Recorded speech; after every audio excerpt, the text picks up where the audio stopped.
Take one. שלום לכולם, Welcome לכירורגיה ילדים בבית חולים שמיר. אסף הרופא למי שלא מכיר. ובכן, אתם באים לניתוח. יפה. אז דבר ראשון שצריך לעשות זה להיכנס למחלקה. ודבר מאוד חשוב להגיד זה שלפני ניתוח הבטן צריכה להיות ריקה מאוכל. כן? למה?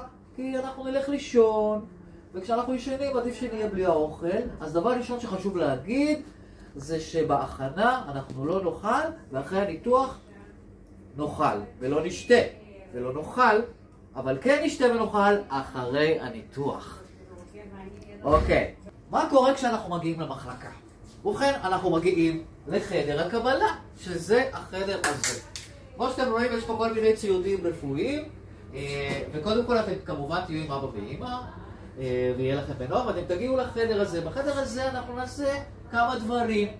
אחד מהדברים זה כמה בדיקות בסיסיות, כמו למשל מודדים לחץ דם, זה כמו בלון כזה חמוד, וככה יוצא בדיקות והתוצאות מאוד חשובות. חוץ מזה, יש לנו גם טאדאם! אנחנו גם מחלקים צמידים. צמיד לבן לזיהוי, ולפעמים, במקרים מסוימים, צמיד אדום למי שיש אלרגיות.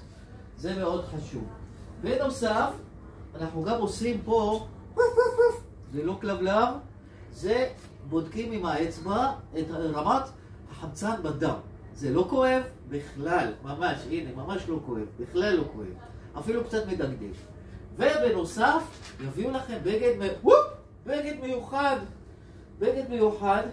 עליי זה קצת קטן, אבל לילדים זה ממש בגד נעים, ממש נעים וריחני מהמכבסה הנפלאה שלנו. ובנוסף נעשה בדיקות ואבא ואמא יהיו, ובשלב זה, זה השלב של חדר הקבלה. ובכן, לאחר חדר הקבלה, לוקחים אותנו לחדר המתנה, כמו שאתם רואים.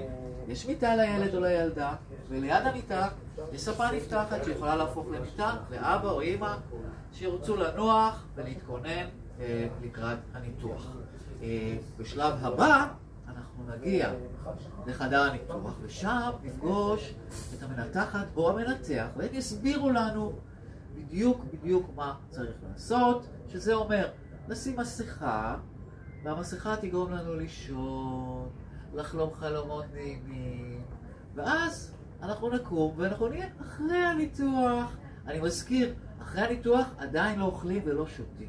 אפשר לאכול ולשתות רק כשהרופאה או הרופא נותנים אישור, ואז אפשר לאכול ולשתות ולשמוח, ואנחנו נחזור, ואם יש כאבים חלילה, אז כמובן הרופא או הרופאה ייתנו לנו משכך כאבים, ואנחנו נעבור את זה בטוב, ויהיה לנו טוב. יש פה צוות מדהים, וזהו. ובכן, אם הגענו לפה זה סימן טוב. זה אומר שעברנו את הניתוח, זה אומר שהרופא או הרופאה אישרו לנו לאכול ולשתות, וזה אומר שמגיע לכם ילדים מתנה. בואו תראו. יש פה מתנות מדהימות, ובאמת יהיה לכם כיף אחרי שנעבור את הניתוח. נוכל לשחק במשחקים ותקבלו מתנות והפתעות, וניתן לכם לבבות ונשמח אתכם ואת ההורים ואת סבא ואת סבתא ואת כל מי שיבוא לבקר, והכל יהיה בסדר. אל תדאגו, המון אהבה.